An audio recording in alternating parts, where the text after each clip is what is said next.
నమస్తే, welcome to ism TV. నేను మీ రంజిత్. మండుతున్న ఎండల్లో పార్లమెంట్ ఎన్నికల ప్రచారం జోరందుకుంటుంది. అందులోనూ భాగంగా ఇప్పుడు మనం చేవెళ్ళ పార్లమెంట్లోని మహేశ్వరం సెగ్మెంట్లో ఉన్నాం. ఇక్కడ ప్రజల నాడి ఏంటో తెలుసుకున్న ప్రయత్నం ఒకసారి చేద్దాం.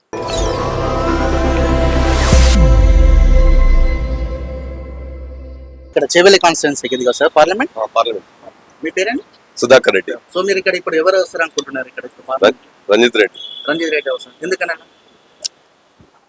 ఇక పార్టీ పరంగా అయితే ఇప్పుడు రూలింగ్ గవర్నమెంట్ లో ఉన్నది కాబట్టి సెంట్రల్ గవర్నమెంట్ తోనైతే పెద్ద ఒరిగేది ఏం లేదు. ఇక లోకల్ సీఎం కు ఈ ఏరియాకు కొంచెం దగ్గర లింక్స్ ఉన్నాయి రేవంత్ రెడ్డి గారు. కానీ రంజిత్ రెడ్డి గతంలో చూసుకున్నట్టయితే టీఆర్ఎస్ పార్టీ నుంచి వచ్చింది కదా. అవును. సో మరి ఇప్పుడు రంజిత్ రెడ్డి మీరు గతంలో ఏమైనా మీకు అభివృద్ధి పనులు చేసినట్టు చేయకుండా ఇప్పుడు సీఎం చూసి వేయాల్సిన పరిస్థితి. మీరు ఇక్కడ సీఎం ను చూసి మాత్రమే ఓటేస్తారు అంతేగాని రంజిత్ రెడ్డితో కాదు. సో కొండ విశ్వేశ్వర రెడ్డి అంటే ఇక బీజేపీ పార్టీ ఎట్లుంటుందంటే ఈడీని ఐడీని ఉపయోగించుకొని నువ్వు ఎన్ని దొంగతనాలని చేయి మా బీజేపీలో కలిస్తే అన్ని మాఫ్ చేస్తాడు అనమాట నరేంద్ర మోడీ. అట్లా సో మీరైతే మొత్తానికి రంజిత్ రెడ్డికి సపోర్ట్ చేస్తాం. అంటే ఏ పని చేయకపోయినా కూడా ఆయన చేయకుండా ఇప్పుడు ఆయనతో మాకేం సంబంధం లేదు. మాకు అనుకూలంగా ఇక్కడ సీఎం రేవంత్ తో ఉంటది కాబట్టి లింక్స్, అందుకోసమని ఏ మీటింగ్ పెట్టినా ఇక్కడ నుంచి స్టార్ట్ చేస్తుండే. ఇక మేము ఆయన ఇప్పుడు వదిలే ప్రసక్తిలో అయితే లేము. ఇప్పుడు ఆయన ఏం చెప్తే అదే వేదం. సో రేవంత్ రెడ్డి గురించి మీరు ఓటేస్తారు అంతే అంతే. మరి ఇప్పుడు రేవంత్ రెడ్డి చూసుకున్నట్టయితే ఇప్పుడు అధికారంలోకి వచ్చిన తర్వాత కాంగ్రెస్ ఇచ్చిన 6 గ్యారెంటీలు మీకు వచ్చినాయి. ఇప్పుడు ఇప్పుడు 2 వచ్చినట్టున్నాయి. 2 వచ్చినాయి. సో ఎంత మీరు ఏమున్నదా గవర్నమెంట్ కు చిప్ప చేతికి ఇచ్చిపోయింది ఆయన. ఇప్పుడు కనీసమైన టైం అయినా కావాలి కదా. ఉన్నది లేదు ఖాళీ చేసిపోయిండు. ఖాళీ చేసినప్పుడు మరి ఇప్పుడు కొద్దిగా మనకు అమౌంట్ అయితే కావాలి కదా. మరి ఉత్తగానే గ్యారంటీస్ అయితే కావు కదా. మరి ప్రతిపక్షం చూసుకున్నట్టయితే ఇప్పుడు ఇక ప్రతిపక్షం ఏముంటుంది, ఉన్న కాడికి అంతా పోతాడు ఆయన. ఆయన ఉత్తగా రెచ్చగొట్టి ఇచ్చి పెడతాడు, వీళ్ళు పార్టీలకు తీసుకొని ఇచ్చి పెడతారు. ఇప్పుడు ఆయన చెప్పిన మాయమాటలు లేవా? ఆయన అన్ని చేసిండా? ఎవరైనా ఎవరు రూలింగ్ కోసం అయితే వాళ్ళు అయితే చెప్పక తప్పదు కదా. అంతే. ఇప్పుడు పార్లమెంట్ ఎన్నికలు వచ్చినాయి కదా, మీరు ఓటు ఎవరికి ఇద్దాం అనుకుంటున్నారు? రేవంత్ రెడ్డికి వేస్తాను. రేవంత్ రెడ్డి. ఎందుకు రేవంత్ రెడ్డికి ఎందుకు వేయాలనుకుంటున్నారు? చేయాలి. ఆయన మాకు ఈ తెలంగాణ ఏమీ చేయాల, మమ్మల్ని తిట్టారు ఆంధ్ర వాళ్ళని, అందుకని మేము ఆయనకే వేస్తాం. అంటే మీరు ఇప్పుడు ఉన్న రంజిత్ రెడ్డికి వేసి గెలిపిద్దాం అనుకుంటున్నారు. అంటే ఇప్పుడు మీకు రంజిత్ రెడ్డి గతంలో తెలుసా? మీకు తెలిసినా తెలియపోయిన ఓటు అయితే ఆయనకే. తెలిసినా తెలియపోయినా ఓటు మాత్రం వాళ్ళకి వేసామా? మీరు చెప్పండి. మీరు ఇక్కడ పార్లమెంట్ లో ఇక్కడ ఎవరు గెలుస్తారు అనుకుంటున్నారు? పార్లమెంట్ బీజేపీ గెలుస్తుంది అనుకుంటున్నాను. బీజేపీ వేద్దామా? ఎందుకని? గెలిచిద్ది అనుకుంటున్నాను. బీజేపీ గెలుస్తారని మీరు అనుకుంటున్నారా?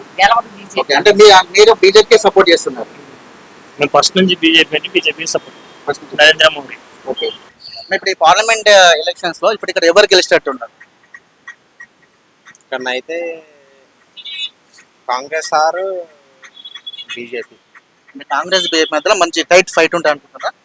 కాంగ్రెస్ కి బీజేపీకి మధ్య పోటీ అయితే ఉంటుంది. ఇప్పుడు గతంలో రంజిత్ రెడ్డి ఇక్కడ ఉన్నాడు కదా ఎంపీగా. సో తన నుంచి ఏమన్నా అంటే తను చేసిన డెవలప్మెంట్స్ ఏమన్నా? అయినా మాకు 5 ఏళ్ల కిందనే కనిపించింది, తర్వాత కనిపించాలి మాకు ఇప్పటి వరకు అయితే. కొండ విశ్వేశ్వర రెడ్డి అన్నట్టు ఆయన అయితే అధికారంలో లేకున్నా కానీ ఇప్పుడు మీటింగ్స్ అయినా ఏమన్నా ప్రోగ్రామ్స్ అయినా వచ్చిపోయేటాయి ఆయన. సో అంటే తన అధికారం లేకుండా అందుబాటులో ఉన్నాడు కాబట్టి తను మీకు రోటేజ్ అంటారు. ఏంటంటే కొండ విశ్వేశ్వర రెడ్డికి ఎట్లుంటుందంటే బీజేపీ వాళ్ళే కాకుండా ఇతర పార్టీ వాళ్ళు కూడా ఓట్లు వేస్తారు అనమాట. ఏంటంటే ఇప్పుడు టీఆర్ఎస్ వాళ్ళు ఉన్నారు, కాంగ్రెస్ వాళ్ళు ఉన్నారు, ఆయనకంటే అభిమానులు ఉన్నారు అనమాట. అన్ని పార్టీలలో ఉన్నారు, ఆయనకు అన్ని పార్టీల ఓట్లు పడతాయి, అట్లా ఉన్నారు అనమాట. బీఆర్ఎస్ అభ్యర్థి బీఆర్ఎస్ అంటే ఆయన ఇక ఐడియా లేదు. ఆయన ఇప్పుడు ఇంతకుముందు ఎమ్మెల్యే ఉండేనంట కానీ ఇప్పుడు తెలియదు ఆయన. కొండ విశ్వేశ్వర రెడ్డికి ఇస్తాం. అంటే ఇప్పుడు సెంట్రల్ లో మనకు ఎవరు వస్తున్నారు?